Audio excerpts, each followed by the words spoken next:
आपल्या देशातील 70% लोक शेती ह्या व्यवसायावर अवलंबून आहेत। ही शेती मी थोडक्यात संपवणार आहे, बोलू द्या। शेतकऱ्याच्या व्यथा कधी या सभागृहापर्यंत पासून केंद्र सरकारपर्यंत पोहोचू द्या। अदानीच्या सिमेंटच्या एका पोत्याचा भाव 200 रुपये होता, तो 450 रुपयाला गेला। तिथं का केंद्र सरकार कंट्रोल करत नाही? डिझेलचा भाव किती होता, किती झाला, तिथं का केंद्र सरकार कंट्रोल करत नाही? मला वाटतंय स्टीलचा भाव काय होता, कुठे गेला, तिथं का केंद्र सरकार कंट्रोल करत नाही? म्हणजे इतर व्यावसायिकांना तयार केलेल्या मालाला मात्र केंद्र सरकार त्या ठिकाणी कंट्रोल करत नाही, पण शेतकऱ्यांना उत्पादित केलेल्या मालाला मात्र त्या ठिकाणी विविध प्रकारची शेतकरी मारक धोरणं आणून त्या ठिकाणी कंट्रोल करायचं काम आणि शेतकऱ्याला आत्महत्या करायला प्रवृत्त करायचं काम केंद्र सरकारच्या माध्यमातून होत आहे। अध्यक्ष महोदय, सभापती महोदय, आजच माहिती मिळाली की डॉक्टर एम.एस. स्वामीनाथनजींना भारतरत्न पुरस्काराने त्या ठिकाणी सन्मानित केलं गेलं। सन्मानित केले त्याच्याबद्दल आनंद आहे, पण सभापती महोदय, ह्या स्वामीनाथन आयोगानं, ज्याचे स्वामीनाथन अध्यक्ष होते, यांनी शेतकऱ्यांच्या संदर्भात काही शिफारशी केल्या होत्या, त्या अद्यापर्यंत ह्या सरकारनं लागू का केल्या नाहीत? मला वाटतं हा सुद्धा प्रश्न सरकारनं कुठेतरी स्वतःकडला विचारणं गरजेचं आहे। अध्यक्ष महोदय, मी या केंद्र सरकारच्या धोरणामुळे शेतकरी कसा देशोधडीला लागलाय हे काही उदाहरणावरून मी आपल्या माध्यमातून सरकारच्या लक्षात आणून देऊ इच्छितो। सभापती महोदय, 7 डिसेंबर 2023ला कांद्याच्या निर्यात बंदीचा निर्णय त्या ठिकाणी केंद्र सरकारनं घेतला। या कांदा उत्पादक शेतकऱ्यानं ज्यावेळेस याचा कांदा पिकवला आणि भाव नाही म्हणून त्याला उकंड्यावर फेकून द्यायची पाळी आली, त्यावेळेस केंद्र सरकारनं विचारलं नाही की बाबा ह्याच्यासाठी किती खर्च आला, किती मेहनत घ्यावी लागली, किती रक्ताचं पाणी आणि हाडाची काढं करावं लागली।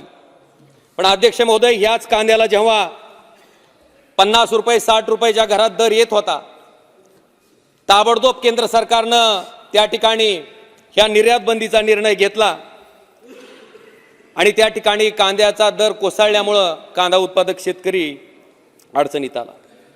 अध्यक्ष महोदय, हीच शेतकऱ्याचं उत्पन्न दुप्पट करायची नीती का केंद्र सरकारची? मी म्हणतो शेतकऱ्याचं उत्पन्न तर दुप्पट झालं नाही, पण उत्पादन खर्च मात्र दुप्पट झालाय। जे DAPचं पोतं 485 रुपयाला मिळायचं खताचं, ते 1350 रुपयाला झालं। जे कीटकनाशक 300 रुपये लिटर होतं ते 700 रुपये लिटर झालं। जे राऊंडअप तणनाशक त्या ठिकाणी 250 रुपये लिटरने मिळायचं ते 750 रुपये लिटर झालं। पूर्वी 1 एकर नांगरण जर करायची असेल तर शेतकऱ्याला 600 रुपये दर होता नांगरणाचा, तो 2000 रुपये त्या ठिकाणी झाला। म्हणजे अध्यक्ष महोदय, शेतकऱ्याचं पीक किंवा शेती करण्यासाठी लागणारा खर्च दुप्पट झाला, पण शेतकऱ्याचं उत्पन्न काही त्या ठिकाणी दुप्पट झालं नाही। सभापती महोदय, सोयाबीन शेतकऱ्याच्या उत्पादक शेतकऱ्याची सुद्धा तीच परिस्थिती आहे। या सोयाबीनचा भाव 11,000 रुपये क्विंटल होता। केंद्र सरकारनं पाम तेलावरचं आयात शुल्क कपात केलं।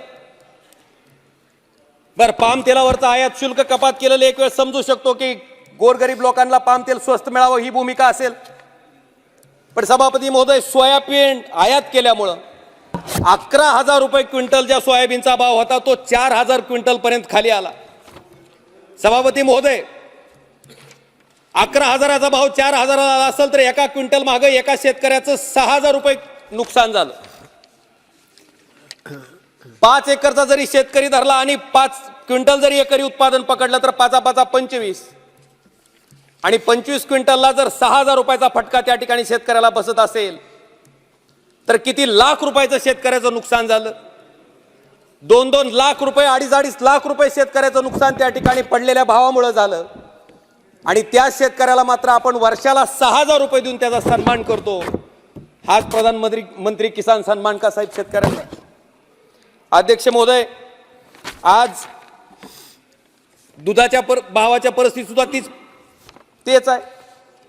ज्या दुधाचे भाव गाईच्या 38 रुपये लिटर होते, आज तो भाव जवळपास 22 रुपयाच्या घरात आलाय। सभापती महोदय, ऊस उत्पादक शेतकऱ्याला सुद्धा आता कुठेतरी पैसे मिळायला चालू होते, चांगला भाव मिळाला असता आपण इथेनॉल निर्मितीवर त्या ठिकाणी बंदी आणली। माझी ह्या चर्चेच्या माध्यमातून केंद्र सरकारला विनंती आहे की नेमकी उत्पादित केलेल्या साखरेपैकी सामान्य माणसं साखर खातात किती? 15% साखर फक्त सामान्य माणसाला खाण्यासाठी लागते. बाकीची 85% साखर ही कॅडबरी असेल, कोका कोला असेल, ज्या मोठ्या मल्टीनॅशनल कंपनीज आहेत त्यांच्यासाठी वापरली जाते. मला वाटते फक्त 15% साखर सामान्य माणसाला लागते. तुम्ही हवं तर 15% साखर कारखानदारांना सांगून तेवढी रेशन कार्डवर द्या फ्री. पण अध्यक्ष महोदय, 85% व्यवसाय करणाऱ्या कॅडबरी, कोका कोला अशा कंपन्याला सवलतीच्या दरातली साखर का त्याचा दर कंट्रोल करताय? मला वाटतं ह्याच्या बाबतीत सुद्धा केंद्र सरकारनं कुठंतरी विचार करणं गरजेचं आहे. अध्यक्ष महोदय, शेतकऱ्याचं जगणं कुठंतरी केंद्र सरकारनं त्या ठिकाणी मान्य केलं पाहिजे. शेतकऱ्याने पिकवलेल्या वस्तूचा भाव वाढला की आपलं लक्ष त्या वस्तूवर जातं, त्याच्यावर नियंत्रण केलं जातंय. कांद्याचा त्या ठिकाणी निर्यात बंदीचा निर्णय घेतल्यामुळे द्राक्ष उत्पादक शेतकऱ्यांना त्या ठिकाणी बांगलादेशनं आपण जर बघितलं असेल तर आयात शुल्क त्या ठिकाणी लावलं. त्या द्राक्ष उत्पादक शेतकरी सुद्धा आज त्या ठिकाणी कमालीचा भाव पडल्यामुळे अडचणीत आलाय. जो शेतकरी शेती परवडत नाही म्हणून शेती मधनं आपला प्रपंच भागवायचा प्रयत्न करतो, आपला संसार चालवायचा प्रयत्न करतो, त्या शेतकऱ्यांना उत्पादित केलेल्या मालाला जर अशा पद्धतीनं सरकारी धोरणं कंट्रोल करत असतील तर अध्यक्ष महोदय, त्याच पद्धतीनं अदानीच्या सिमेंटच्या एका पोत्याचा भाव 200 रुपये होता, तो 450 रुपयाला गेला. तिथं का केंद्र सरकार कंट्रोल करत नाही?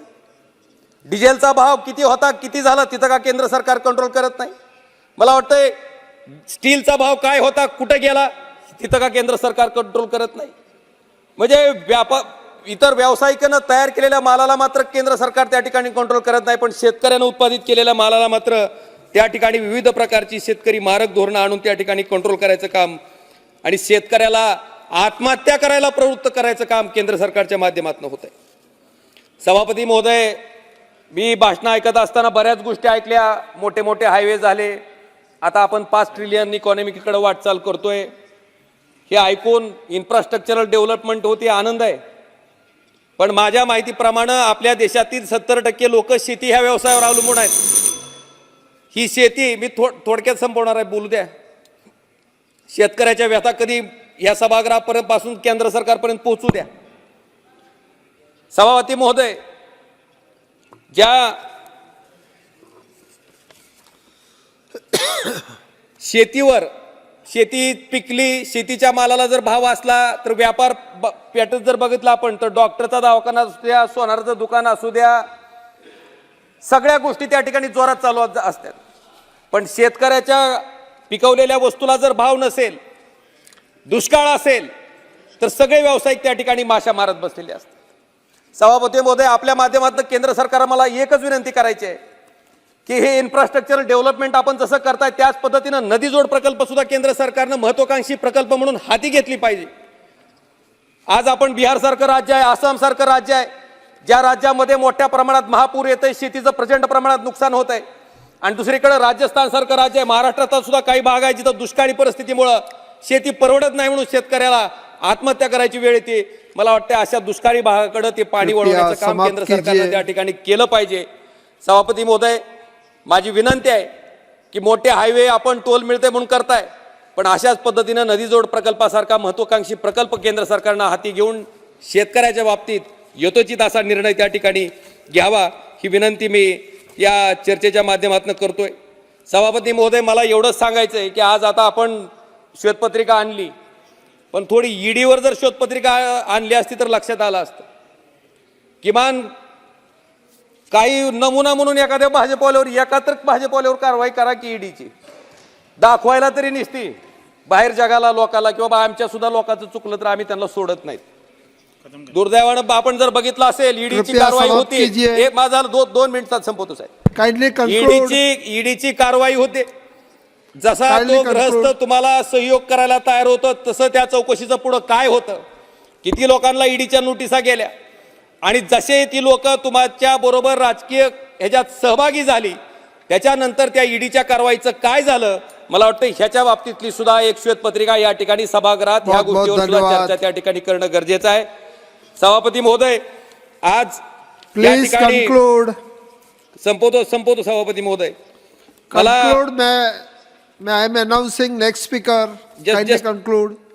सभापती महोदय, फक्त एक महत्वाचा विषय आहे, मराठा समाज, धनगर समाज, कोळी समाज आणि मुस्लिम समाजाच्या आरक्षणाच्या बाबतीतला.